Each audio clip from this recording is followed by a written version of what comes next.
It was not supposed to go like this. The NFL had a bold new idea, take American football global with a brand new league. But after a rocky first season in 1991, many expected the plug to be pulled. Instead, the NFL doubled down. In 1992, the World League came back, but with some changes. For instance, it was no longer the World League of American Football. Now it was just called the World League.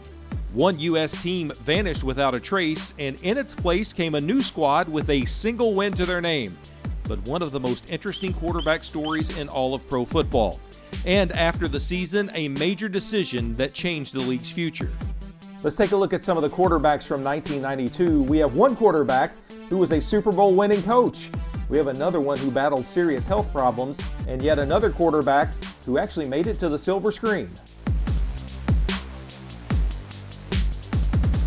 After the 1991 season, the NFL pulled the plug on the Raleigh-Durham Skyhawks and replaced them with the Ohio Glory, who played their games in Ohio Stadium. The Ohio Glory had a far from glorious 1992. They won just a single game that season. However, their quarterback might be one of the more interesting stories from that year. Pat O'Hara was a backup throughout his college career at USC. In 1989, he suffered a devastating knee injury in practice just before he was expected to be the Trojans' starting quarterback. His situation even drew the attention of then-President Ronald Reagan, who sent O'Hara a get-well letter. O'Hara was still a backup in 1990, and after getting his degree in 1991, his workouts were impressive enough to get him drafted in the 10th round by the Tampa Bay Buccaneers. He became the third-string quarterback in Week 11 and is the only NFL player in modern draft history to be drafted and activated without ever starting a collegiate game. O'Hara went on to the San Diego Chargers in 1992 after that forgettable World League season, and also signed an offseason deal with Washington in 1994. In 1995, O'Hara embarked on an 11-year arena football career where he played for the Orlando Predators, where he led the team to 2 Arena Bowl titles, then the Toronto Phantoms for 2 seasons, then the Tampa Bay Storm from 2003 to 2006, where he won his 3rd Arena Bowl championship. He played in 5 total arena championship games and threw for more than 13,000 yards and 231 touchdowns in his indoor career. During his arena playing days, he was also a high school football coach, but went into pro coaching full-time with Tampa Bay from 2005 until 2008, and then was head coach of the AF2's Tri-Cities Fever in 2009 and the head coach of the Predators in 2010 and 2011, and then the New Orleans Voodoo head coach from 2012 until 2014. After a stint with the IFL's Jacksonville Sharks as the director of player personnel, O'Hara became an offensive assistant with the Houston Texans from 2015 until 2017, the quarterbacks coach with the Tennessee Titans from 2018 until 2022, and the pass game analyst for the Titans in 2023. In addition to all those jobs, O'Hara worked as a TV and radio football analyst for high school, college, and AFL coverage, as well as coaching actors for football action scenes in TV and movies. He's appeared in cameos in football movies like Any Given Sunday and The Waterboy. He was even a stunt double for Joe Namath in the movie The Wedding Ringer. O'Hara continues working that role as a football consultant and coordinator for TV series and movies. O'Hara's teammate Babe Laufenberg hung up the cleats after his one and only season in the World League. Laufenberg came out of Stanford holding several single-season passing records in 1983 and was a 6th-round draft pick by Washington that year. That was the first of 3 stints for him with Washington, sprinkled in with brief visits to San Diego a couple of times in the 80s, New Orleans, Kansas City, and with Dallas to round out the 80s. Laufenberg was a sportscaster in Dallas when he was drafted 2nd overall in the World League draft, starting a couple of games before O'Hara took over the struggling team. Laufenberg went back to broadcasting at KTVT in Fort Worth from 1997 until 2015 and is the radio color analyst on Dallas Cowboys games. The Sacramento Surge bounced back from a 3-win season in 1991 to a World Bowl championship in 1992 thanks to new arrival David Archer. Coming out of Iowa State, Archer had been a 9th-round pick of the Denver Gold in the USFL in 1984, but he opted to try out the NFL, even though he was undrafted. He made the cut with the Atlanta Falcons and played a couple of games that season. In 1985, Archer won the starting job, throwing for nearly 2,000 yards and 7 touchdowns, but with 17 picks. In 1986, he was improving on that touchdown to interception ratio, throwing for more than 2,000 yards with 10 touchdowns and 9 picks before an injury ended his season with 5 games remaining. Archer's NFL career waned in 1987 with just one start for the Falcons, then short stints with Washington, San Diego, and Philadelphia. In 1992, Archer's resurgence came with the Sacramento Surge. He led the league with nearly 3,000 yards passing, 23 touchdowns to just 7 interceptions, and a World Bowl championship where he was named MVP. When the league folded their North American teams, the Surge ownership held on to Archer and placed him on their CFL team, the Sacramento Gold Miners. The first season in the CFL, Archer lit up the defenses to the tune of more than 6,000 yards. The next year, 1994, Archer threw for 3,300 yards for the 9-8 Gold Miners. After a year with the San Antonio Texans and Ottawa Rough Riders in 1997, Archer became a CFL broadcaster, but returned to the league with Edmonton in 1998. After Edmonton fell into the playoffs, Archer wrapped up his career, logging more than 20,000 passing yards in the CFL. Archer is now a football broadcaster with the Atlanta Falcons and the ACC network. By the way, Archer's teammate Lee Saltz had a short pro career, but he is part of World League of American Football history. He was the first player to wear a camera on the field while playing when he was with the San Antonio Riders in 1991. The 1992 World Bowl runners-up, the Orlando Thunder, helmed by World League newcomer Scott Mitchell. Mitchell threw for more than 2,200 yards for the Thunder that season and was tied for second in touchdown passes with 12. That season was a glimpse of what Mitchell could do when he was healthy. The often injured Utah grad had a 9-year career in the NFL, starting with a stint as Dan Marino's backup in Miami from 1990 until 1993. In 1993, when Marino ruptured his Achilles, Mitchell took over, but was sidelined with a shoulder injury. However, in 13 games played that season, Mitchell threw for more than 1,700 yards and 12 touchdowns. Mitchell was part of a trio of players who had sued the NFL, a lawsuit that eventually granted unrestricted free agency. So in 1994, as a free agent, Mitchell signed an $11 million deal with the Detroit Lions, which also included a then-record $5 million signing bonus. Mitchell struggled and was later sidelined with another injury. His 1995 campaign with Detroit was much better, setting single-season records for the Lions in touchdown passes and passing yards, and he led the Lions to the playoffs. In 1996, Mitchell suffered yet another injury. This time, it was a rib injury that hampered his passing ability, and the team finished 5-11. The ownership wanted to keep Mitchell and signed him to a 4-year extension. In a playoff game against Tampa Bay in 1997, Mitchell went down with a concussion and a loss. The following year, Mitchell lost the starting job to Charlie Batch and was traded to the Baltimore Ravens, where he started only a couple of games in 1999. In 2000, Mitchell was a Cincinnati Bengal, where he played 9 games over 2 seasons before retiring in 2001. Mitchell talked about his battle with weight in the book Alive Again. He had even taken part in the reality show The Biggest Loser. At one point, Mitchell reached 418 pounds and suffered from kidney failure and blood clots. Mitchell is now a sports talk host at ESPN 700 in Salt Lake City. New York, New Jersey Knights quarterback Reggie Slack looked destined for stardom after a stellar career with the Auburn Tigers. His NFL career, though, never panned out, but he did find some success in the CFL. Slack was a 12th-round pick by the Houston Oilers in 1990, who also had another quarterback named Warren Moon playing at the time. Slack never saw much action in Houston from his time there from 1990 until 1992, but he did make the most of his opportunity in the 1992 World League. Slack was 4th in passing yardage and tied with Scott Mitchell for 2nd in passing touchdowns. The Knights lost their first 4 games, but won their final 6, thanks in part to Slack's dual-threat ability.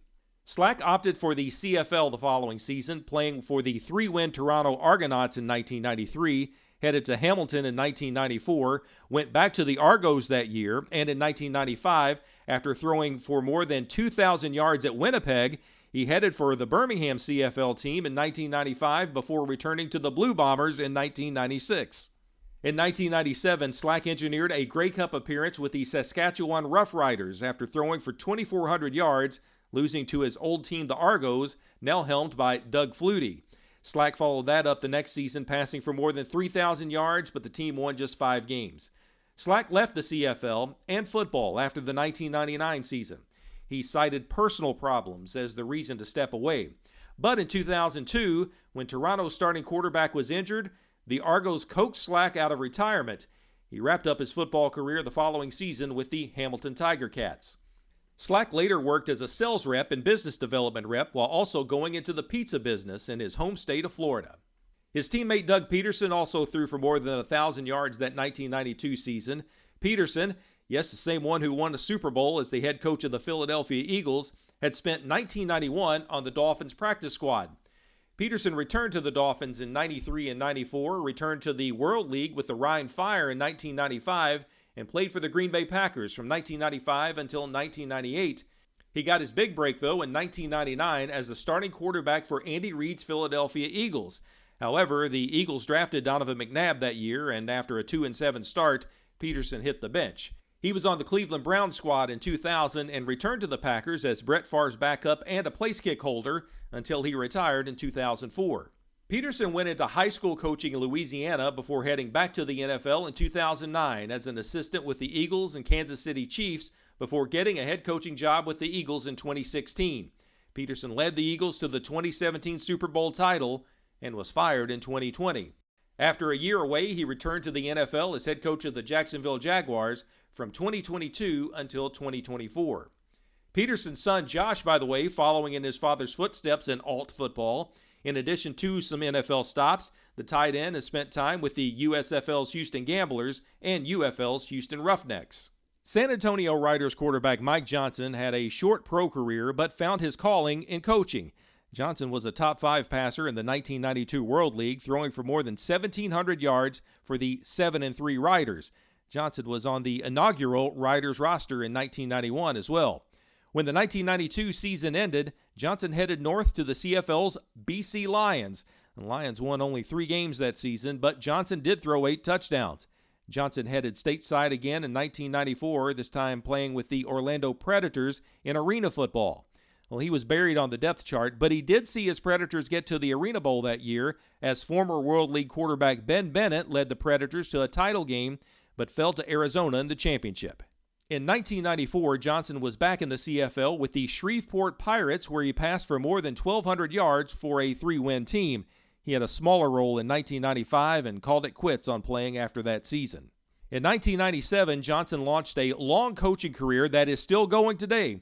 First as a position coach at Oregon State for 2 seasons. From 2000 until 2010, Johnson was a position coach in the NFL with Atlanta, Baltimore, and San Francisco before he was promoted to offensive coordinator with the Niners in 2010.